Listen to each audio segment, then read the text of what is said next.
I came home to find my bedroom door wide open and a stranger's suitcase on my bed. My name is Sadie, and I've lived in this house for 25 years. Same room, same faded purple walls I painted when I was 16, same creaky floorboard by the window that I've stepped over 1,000 times. But today, everything I owned was crammed into cardboard boxes stacked against the far wall like some kind of garage sale reject pile.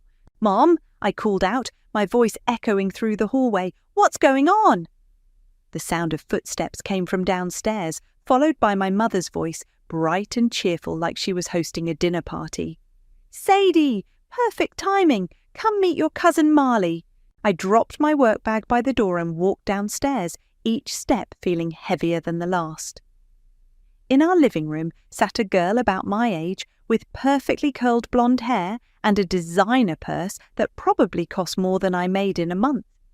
She looked up at me with this sweet, innocent smile that didn't quite reach her eyes. "Sadie," Mom beamed, wrapping her arm around the stranger's shoulders. "This is Marley, your cousin from your dad's side. She's going through a really tough time right now." Marley placed her hand on her stomach in this theatrical way. "I'm pregnant," she announced, her voice soft and vulnerable. "And the father, well, he's not in the picture anymore. I just need somewhere safe to stay until I figure things out." I stared at them both, waiting for the punchline. "Okay, but why is her stuff in my room?" Mum's smile faltered for just a second. "Well, honey, you're 25 now. Don't you think it's time to grow up? Maybe get your own place?" The words hit me like a slap. "Grow up? Mum, I've been paying half the mortgage for 2 years. I've been buying groceries, covering the electric bill when you were between jobs." "That's different," Mum interrupted, her voice taking on that sharp edge I knew too well. "That's family responsibility. But Marley needs stability right now. She's carrying a baby." Marley nodded, dabbing at her eyes with a tissue. "I'm so sorry, Sadie. I know this is awkward. If there was anywhere else I could go." "There's the guest room," I said, my voice getting louder. "There's the couch. There's literally anywhere else in this house." Mum crossed her arms. "The guest room is full of storage, and she can't sleep on a couch in her condition. Your room has the best natural light, and it's closest to the bathroom. It just makes sense." I looked around the living room, at the furniture I'd helped pick out, at the walls I'd helped paint when Mum decided she needed a fresh start after her last breakup. At the coffee table, I'd assembled myself because she couldn't figure out the instructions. "Where exactly am I supposed to sleep?" I asked. "Well," Mum said, glancing at Marley, "I thought maybe you could stay with Angela for a while, or find a nice little apartment. You've been talking about wanting more independence." I had never once talked about wanting more independence. I'd talked about wanting to pursue interior design, about maybe taking some classes, about turning my little side projects into something real. But every time I brought it up, Mum would remind me that hobbies don't pay bills, and that she needed me here. Marley stood up slowly, one hand still on her stomach. "I feel terrible about this. Maybe I should look for somewhere else." "Absolutely not," Mum said firmly. "You're family. Sadie understands." They both looked at me expectantly, waiting for me to smile and nod and play the part of the understanding cousin who puts everyone else's needs first, the same part I'd been playing my entire life. "How long?" I asked quietly. "How long what?" Mum replied. "How long is she staying?" Mum and Marley exchanged a look. "Well, until the baby comes at least, maybe longer depending on her situation." I nodded slowly, feeling something cold and hard settle in my chest. "I see." "I knew you'd understand," Mum said, relief flooding her voice. "You've always been so mature about these things." I walked back upstairs to my room, former room, and stared at the boxes. 25 years of my life packed away like I was already gone. My design sketches, my fabric samples, my vision boards for the business I'd been dreaming about building. All of it boxed up and pushed aside for someone I'd never met until today. That night, I sat at my desk and wrote a letter. When I finished, I placed it on my mother's nightstand while she slept. Then I loaded my car with as many boxes as would fit and drove away just as the sun was coming up. In my rearview mirror, I watched the house get smaller and smaller until it disappeared completely. "They'll see," I whispered to myself, tears streaming down my face. "They'll all see." The micro loft I found was basically a glorified closet with a window. 47 square feet in a converted warehouse 2 towns over, sandwiched between a tattoo parlour and a laundromat that never seemed to close. The listing called it cosy and perfect for the minimalist lifestyle. What it really was, cheap enough that I could afford it without crawling back home. "This is it?" Angela asked, setting down the box she'd helped me carry upstairs. We'd reconnected through Facebook after I'd posted a vague status about new beginnings, and she'd shown up at my door with coffee and moving boxes without me even asking. "It's temporary," I said, surveying the space. A Murphy bed took up one wall, a kitchenette barely big enough for a hot plate occupied another, and the bathroom was so small you had to step into the shower to close the door. "Sadie, this place is smaller than my walk-in closet." "Your walk-in closet doesn't come with independence." Angela sat on the edge of the bed, making the whole thing creak. "Have you talked to your mum since you left?" 17 missed calls and about 30 texts, asking when I'm coming home. I pulled out my phone and showed her the latest message. "Marley is asking about you. She feels terrible. Can we please just talk?" And nothing. I'm done being the family doormat. Angela picked up one of my design portfolios from a box. "You know, I always wondered why you never did anything with these. They're incredible. Mum always said it wasn't practical, that I needed to focus on stable income." "While you were paying her mortgage." "While I was being responsible," I corrected, though the words tasted bitter. Angela flipped through pages of room designs, colour palettes, before and after sketches I'd done of friends' apartments. "Sadie, these aren't just good, they're professional level. Why didn't you ever show me this stuff when we were kids?" I remembered being 12, showing my mum a drawing I'd done of how we could rearrange the living room to make it feel bigger. She'd glanced at it for maybe 2 seconds before saying, "That's nice, honey, but we can't afford new furniture." When I explained that we wouldn't need new furniture, just move what we had, she'd patted my head and said, "Maybe when you're older, you'll understand how the real world works." "I tried," I said simply. Angela closed the portfolio and looked around the tiny space. "What if we documented this?" "Documented what?" "This transformation. You turning this shoebox into something amazing. People love that kind of content online." I laughed, but it came out hollow. "Who's going to care about some random girl fixing up a closet?" "You'd be surprised. There's this whole community of people doing room makeovers on Instagram. Some of them have millions of followers. I don't know anything about social media." "But I do." Angela's eyes lit up with the same enthusiasm she'd had in high school when she convinced me to run for student council. "I work in digital marketing now. I could help you set up accounts, figure out the posting strategy, hashtags, all that stuff." I looked around the depressing little space. The walls were this institutional beige colour that seemed to suck the life out of everything. The lighting was harsh and unflattering. The whole place felt like giving up. "I don't have money for renovations." "So we get creative. Thrift stores, DIY projects, paint from the discount bin. Document the whole process. Show people that you don't need a huge budget to make a space beautiful." I walked to the single window and looked out at the street below. A woman was loading laundry into her car, probably heading to the laundromat downstairs because her building didn't have machines. A guy in paint-splattered clothes was unlocking the tattoo parlour. Normal people living normal lives, making do with what they had. What would I even call it? The account? I don't know. Something catchy? Micro makeover? Small space, big dreams? Angela joined me at the window. We'll figure it out. My phone buzzed with another text from Mom. Please come home, we can work this out. I turned the phone face down on the windowsill. Okay, I said, let's do it. Angela grinned. Really?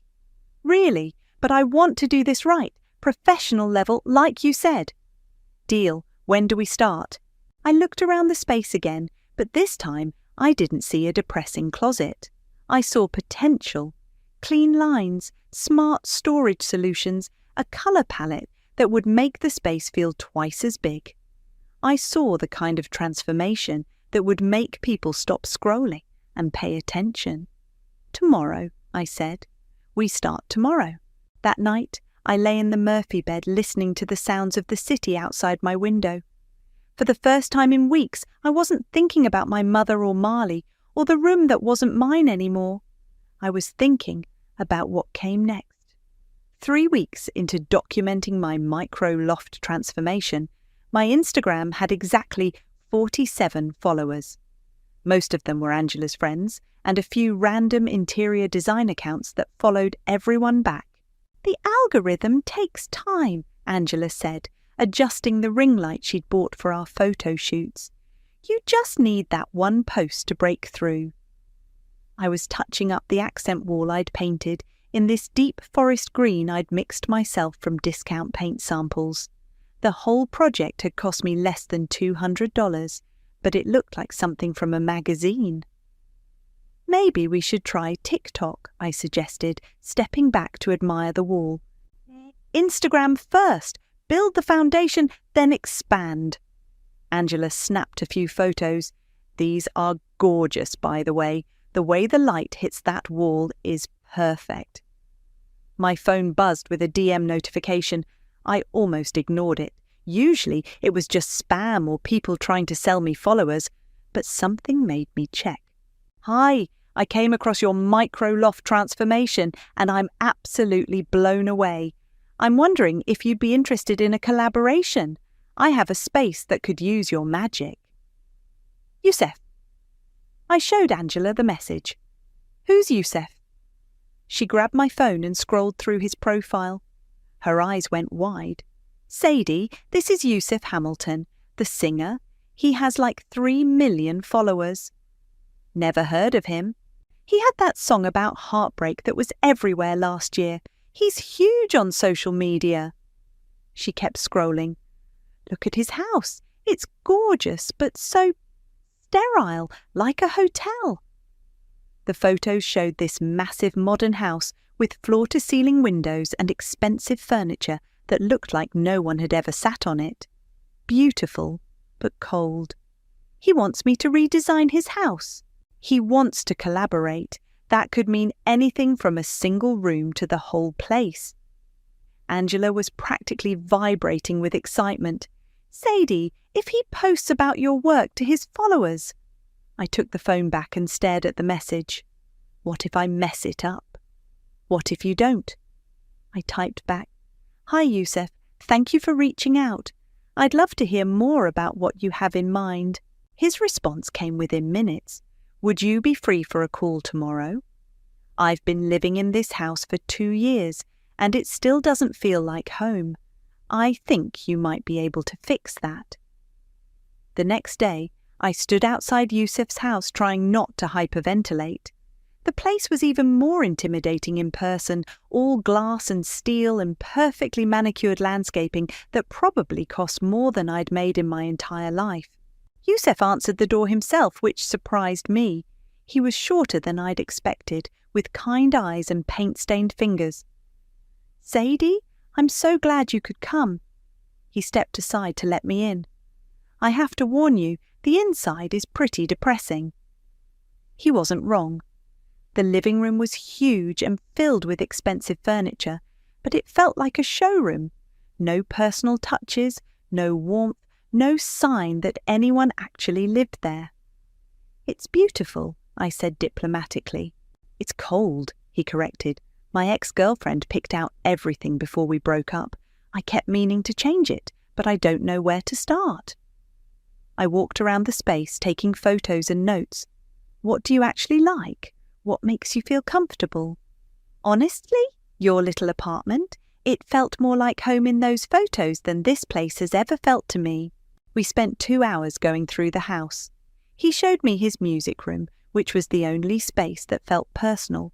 Guitars on stands, notebooks scattered on a desk, artwork from local artists covering the walls.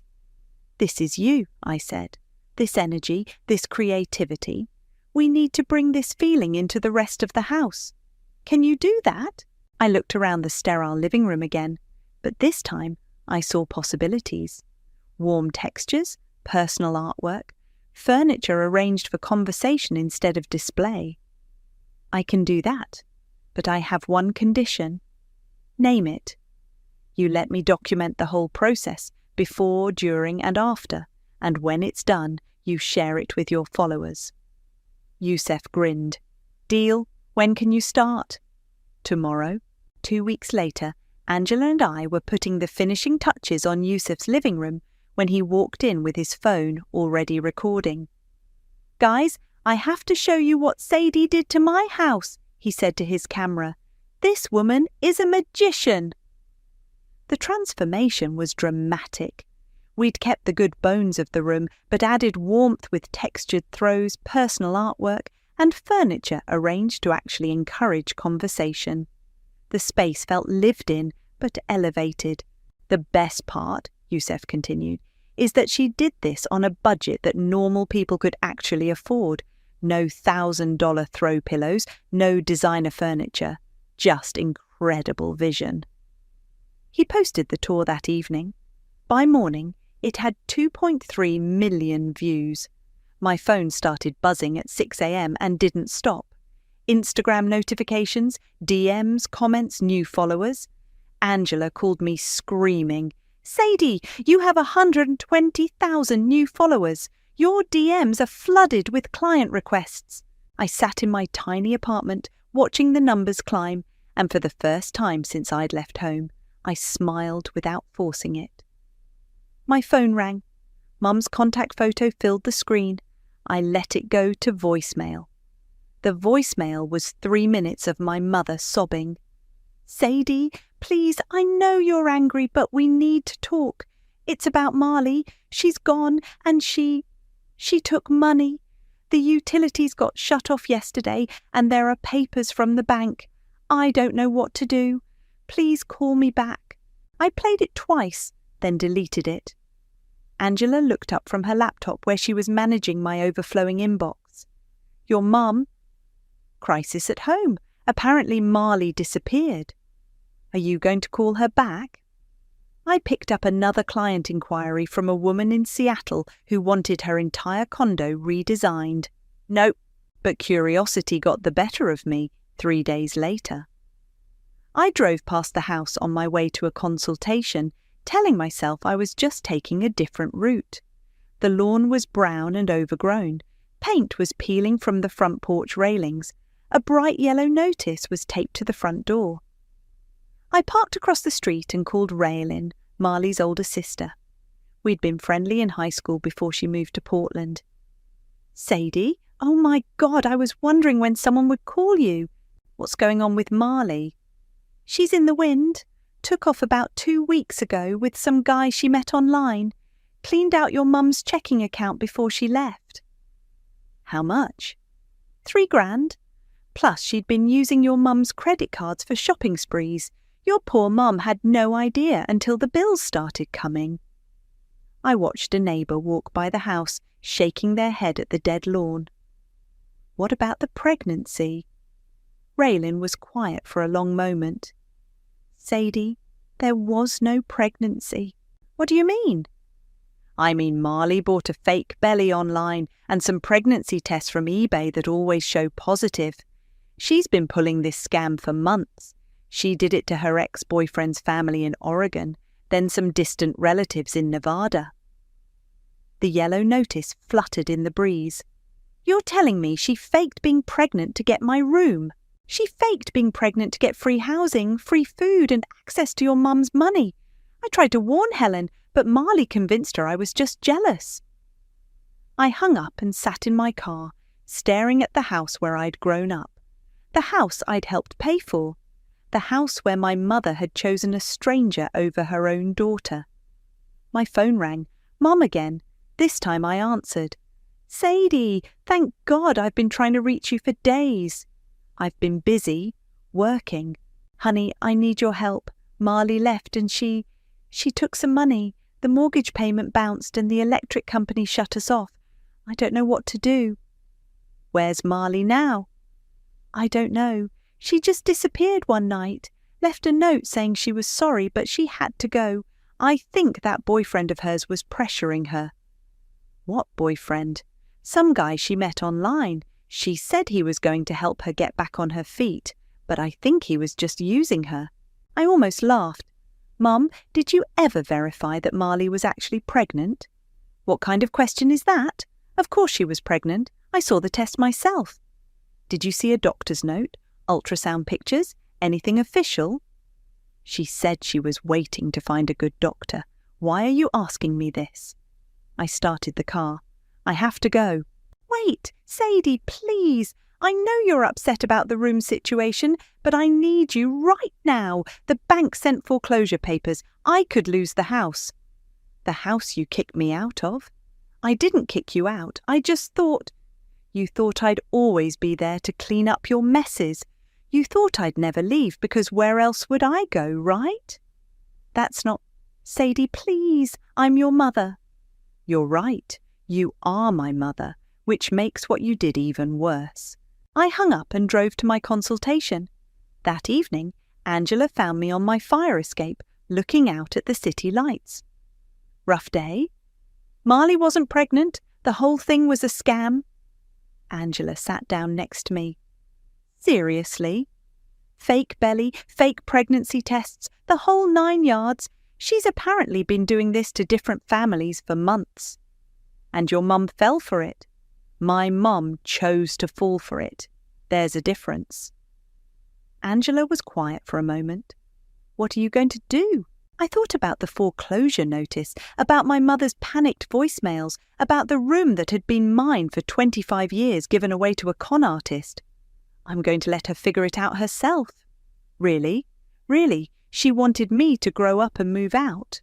Well, congratulations. I grew up. My phone buzzed with another text from Mom. "The water got shut off today. Please come home." I deleted it without responding. "You know what the funny thing is?" I said to Angela. "I'm not even angry anymore. I'm just done." That's probably scarier for her than anger would be. I looked back toward the direction of my childhood home, somewhere out there in the darkness. Good. I made Mum wait 5 days before I responded.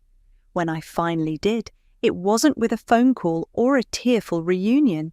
It was with an email sent from my new business account at exactly 9 a.m. on a Monday morning. Subject: Property Resolution Options. Helen, I understand you're facing financial difficulties with the family home. After reviewing the situation, I'm prepared to offer 2 solutions. Option 1, I purchase the property at current market value, $285,000, with a 30-day closing period. You receive enough to pay off the mortgage and have funds remaining for relocation. Option 2, you vacate the property within 14 days, allowing me to assume the mortgage payments I've been contributing to for the past 2 years. Please respond within 48 hours with your decision. Best regards, Sadie Ward, Interior Design Consultant. Angela read over my shoulder as I hit send. That's ice cold. That's business. My phone started ringing within 10 minutes. "Sadie, what is this email? I don't understand." "It's pretty straightforward, Mom. Pick an option." "You can't be serious. You want to buy my house." "It's not your house anymore. You're 3 months behind on payments. The bank owns it now." But I raised you in that house. It's our family home." "The family home you gave away to a stranger. The family home you kicked me out of." "I didn't kick you out." "You packed my belongings in boxes and told me it was time to grow up. What would you call that? I could hear her crying on the other end. Sadie, please, can't we just talk about this like normal people? We are talking about it. I sent you a business proposal. Respond like a normal person would. I don't have $285,000. Then choose option 2. Where am I supposed to go? I don't know, Mom. Where did you expect me to go when you gave away my room? The line went quiet except for her sniffling. This isn't you, Sadie. You're not this cold. You're right. The old me would have dropped everything and rushed home to fix your problems. The old me would have taken out loans I couldn't afford to save a house that wasn't even mine, but the old me was an idiot. I hung up. Angela was staring at me. Remind me never to get on your bad side. She made her choice. Now she gets to live with it. 2 days later, Angela burst into my apartment with her laptop. You need to see this. She pulled up a local news website. The headline read, Young Designer's Family Drama Goes Viral After Anonymous Tip. What did you do? I may have reached out to a few journalists about your story. Anonymously, of course. Small town girl supports family for years, gets kicked out for pregnant cousin who turns out to be a scammer. It's perfect human interest. The article included quotes from neighbours about how they'd seen me mowing the lawn and bringing in groceries for years. Someone had even provided photos of the house's current deteriorated state versus how it looked when I lived there. Angela, this is brilliant. I know. Your Instagram gained another 50,000 followers since the story broke. Everyone's calling you the Phoenix designer because you rose from the ashes of family betrayal. My phone was buzzing non-stop.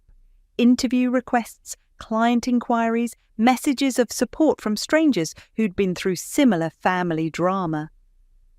The best part, Angela continued, is that 3 different people have come forward saying Marley tried to scam them too.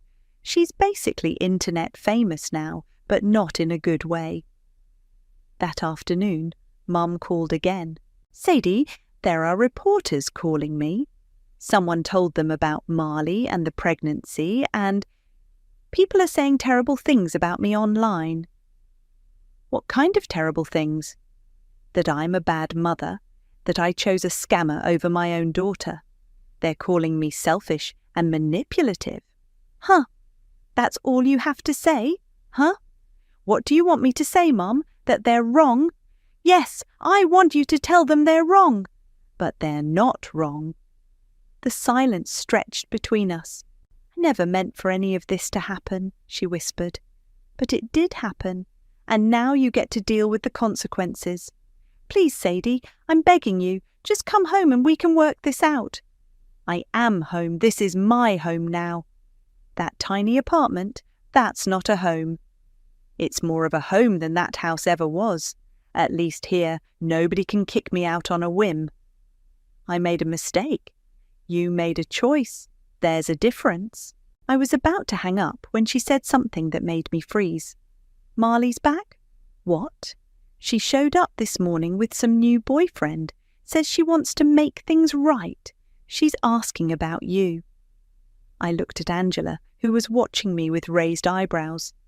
Tell her I said hello, I said, and hung up. Angela grinned. This is about to get interesting, isn't it? I smiled back. Oh, it's about to get very interesting. I showed up at the house on Saturday morning, wearing a tailored blazer and carrying a leather portfolio. My hair was professionally styled, my makeup flawless. I looked like success, and I wanted them to know it.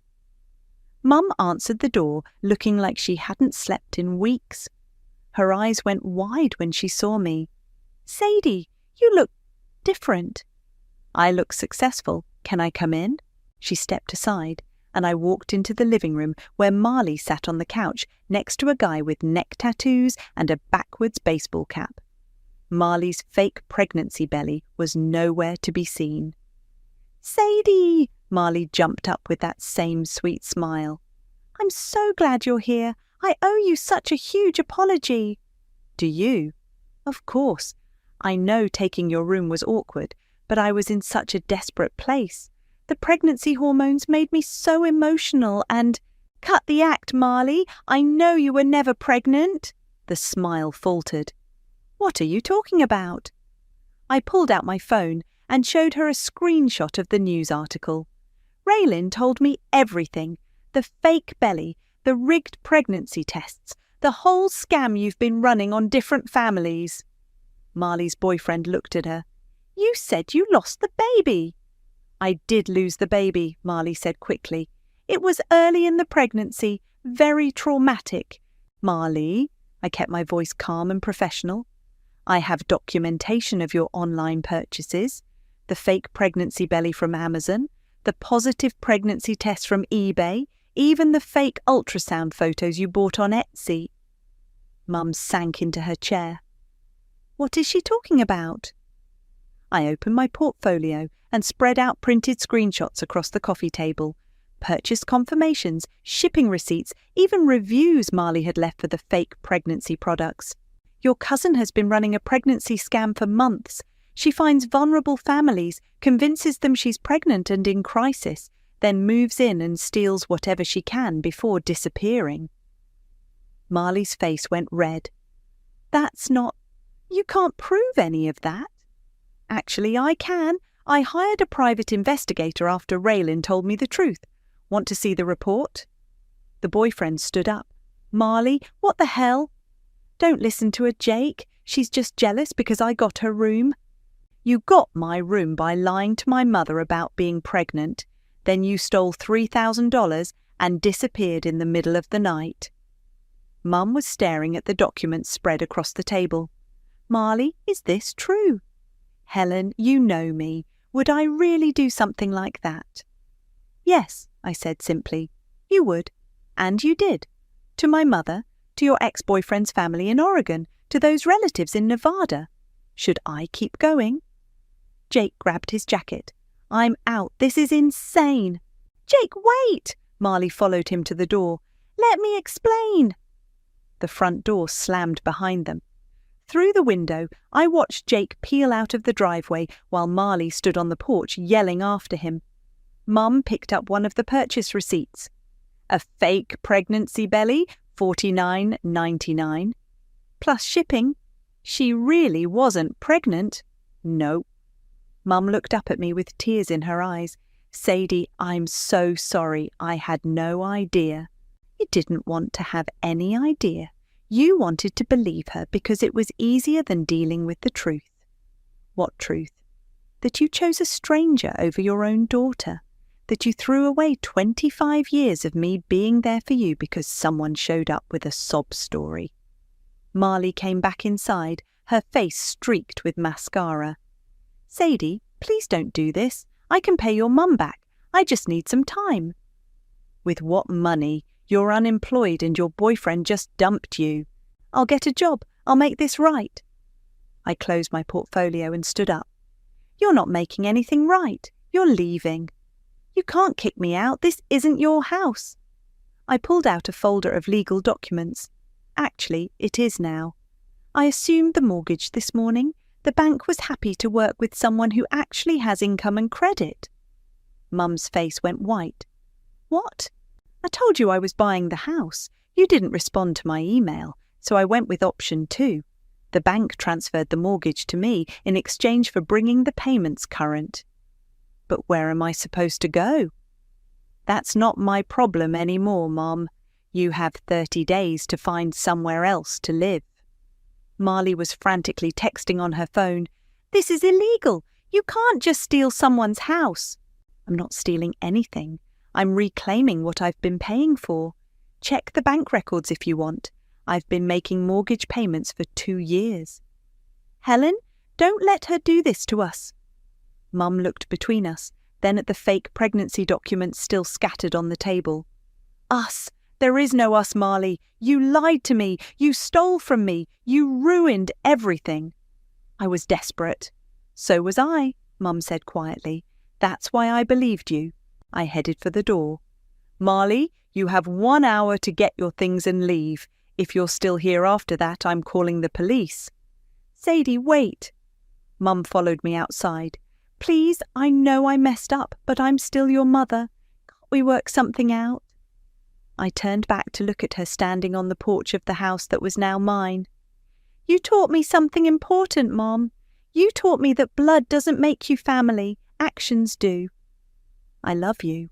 "No, you don't. You love what I did for you. There's a difference."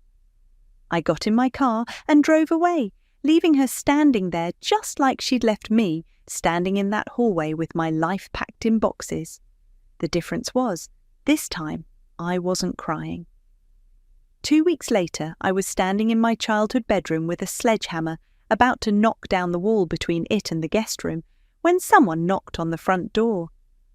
"Expecting anyone?" Angela asked, pulling her safety goggles up. "Nope." I opened the door to find a man in his 50s with greying hair and my exact same green eyes. He was holding a small wrapped box and looked like he'd been standing there working up courage for a while. "Sadie?" I knew who he was before he said another word. "Dad?" "Hi, sweetheart. I know this is unexpected." That's one word for it. I didn't invite him in.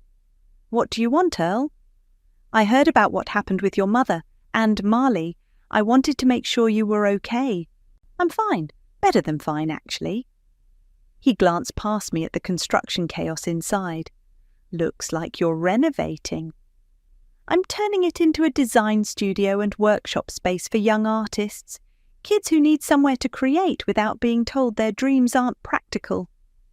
Earl smiled, and I hated how much it looked like my own smile. "That sounds perfect for you." "How would you know what's perfect for me? You left when I was 8. "I know, and I owe you an explanation." "You don't owe me anything. It's been 17 years. I figured out how to live without you." "Can I come in? Please? Just for a few minutes?" Against my better judgment, I stepped aside. Angela waved awkwardly and went back to measuring wall studs. Earl looked around the living room, taking in the paint samples and design sketches I had taped to every surface. "Your mother always said you got your creativity from me." "Mum said a lot of things that weren't true. She told you I left because I didn't want the responsibility of a family." "Didn't you?" Earl sat down heavily on the couch. "I left because I was having panic attacks so severe I couldn't leave the bedroom for days at a time. I was seeing things that weren't there, hearing voices. Your mother said I was scaring you." I stopped pretending to organise my sketches. "What?" I was having a complete mental breakdown, and instead of helping me get treatment, Helen told me I needed to choose between getting help and being around you. She said she wouldn't let a crazy person raise her daughter. "That's not..." "She never said anything about you being sick." "Because she was ashamed. Mental illness wasn't something people talked about back then, especially not in small towns." Earl pulled out his phone and showed me a photo of a small apartment with paintings covering every wall. "I've been in therapy for 15 years. I take medication. I paint now. It helps with the anxiety. I wanted to contact you so many times, but Helen made me promise to stay away until you were 18. By then, I figured you hated me." "I did hate you." "I don't blame you." I sat down across from him. "Why are you here now?" "Because I've been following your story online, the articles, your Instagram, everything. I'm so proud of who you've become, and I'm so sorry about what Helen did to you." "You've been following me online?" "For years. I knew about your design work before it went viral. I knew about every job you took to help pay Helen's bills. I knew she was taking advantage of you, and I should have said something." "Why didn't you?" "Because I was a coward. I was afraid if I contacted you, Helen would tell you things about me that would make you hate me even more." Angela had stopped working and was clearly listening to every word. "What kind of things?" Earl was quiet for a long moment. "That I tried to hurt myself, that she found me in the garage with a rope. That's when she gave me the ultimatum: get help and stay away from you, or she'd make sure I never saw you again." The room went completely silent. She saved my life by forcing me to get treatment, but she also made me believe that loving you meant staying away from you. He handed me the wrapped box. This was your grandmother's, my mother's. Helen never told you about her because she died right after I left. She left this for you. Inside was a delicate silver bracelet with small charms, a paintbrush, a tiny house, a heart. She was an artist too, painted murals in the church and the library. Everyone said you reminded them of her, even as a little kid. I turned the bracelet over in my hands. Why are you telling me this now? Because you deserve to know the truth, and because I wanted you to know that someone in your family has always been proud of you, even from a distance. Angela cleared her throat. I'm going to grab lunch. You two, keep talking. After she left, Earl and I sat in silence for a while. I don't know how to process this, I said finally. You don't have to process anything right now. I just wanted you to know that you weren't abandoned because you weren't good enough. You were protected by someone who loved you enough to sacrifice everything. Even if that's true, it doesn't change what happened. No, it doesn't. But maybe it changes what happens next. I looked around the house that was finally, truly mine. What happens next is I build something better. Earl smiled. I'd like to see that if you'll let me. Maybe, I said. We'll see. It wasn't forgiveness, but it wasn't hatred either. It was something new. The grand opening of Phoenix Design Studio was everything I'd dreamed it would be. Local news crews filmed the ribbon cutting, my Instagram followers watched via live stream, and the house that had once felt like a prison was now filled with young artists showing off their work. Sadie, Channel 7 wants an interview, Angela said, weaving through the crowd with her clipboard, after I talked to the scholarship recipients. I found them in what used to be my childhood bedroom, now transformed into a bright workshop space. 5 teenagers from low-income families, each awarded a full year of free design mentorship and materials. This is incredible, said Maya, a 17-year-old whose portfolio had blown me away. I can't believe this is really happening. Believe it, I said. And remember, when people tell you art isn't practical, you show them this room. Youssef appeared beside me, phone in hand. Mind if I get this on camera? My followers are obsessed with your story. Only if you mention the scholarship program. Already planning on it. As Youssef filmed, I noticed Earl standing quietly in the corner, taking pictures of the artwork on the walls. He'd been helping with construction for weeks, never asking for anything in return, just showing up with coffee and tools. The paintings are beautiful, I told him. They remind me of your grandmother's work. She would have loved this. A commotion near the front door caught my attention. Through the crowd, I saw a familiar figure pushing through the guests. Mom? She looked older, thinner, like the stress of the past months had aged her years.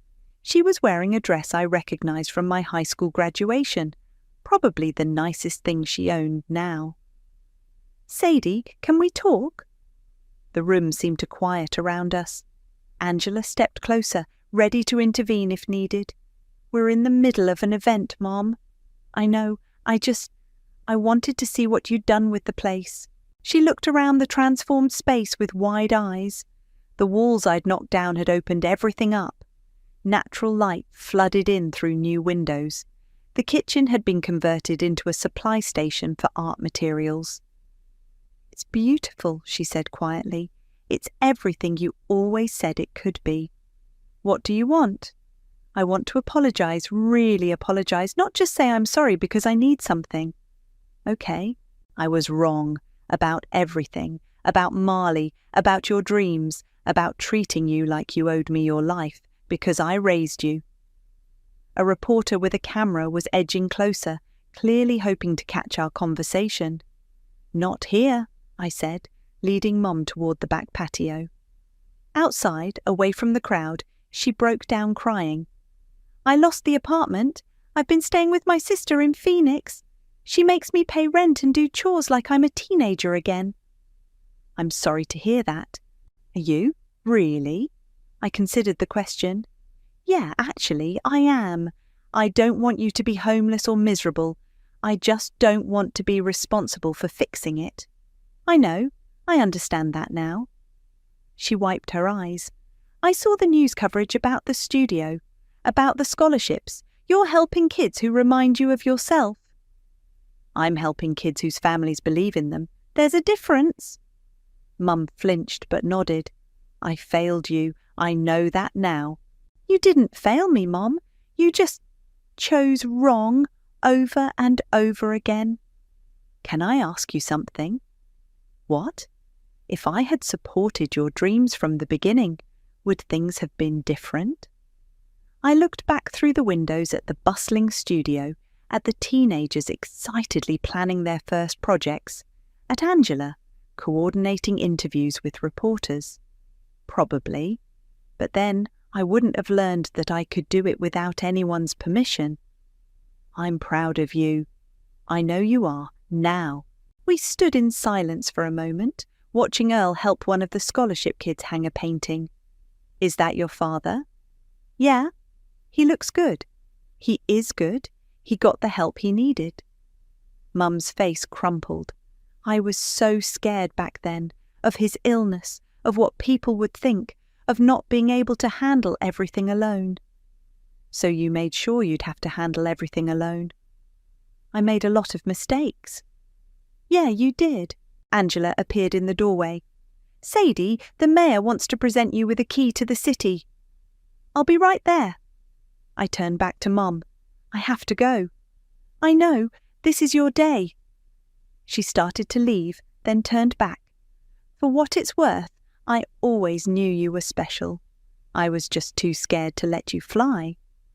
"I flew anyway." "I can see that." I watched her walk away, and for the first time in months, I felt something other than anger toward her. Not forgiveness exactly, but understanding. Inside, the mayor was making a speech about young entrepreneurs and community investment. The cameras rolled as she handed me an oversized key. "Any words for our viewers?" the reporter asked. I looked around the room at everything I'd built from nothing, at the kids who would get chances I'd never had, at the friends who'd believed in me when my own family wouldn't. "They thought I ran away," I said into the camera. "I wasn't running. I was reclaiming everything they thought I didn't deserve." The crowd erupted in applause, and I smiled, knowing that somewhere out there, people who'd been dismissed and underestimated were watching and thinking maybe they could reclaim their dreams too. The revenge was complete, but it wasn't the kind that destroyed. It was the kind that built something beautiful from the ashes.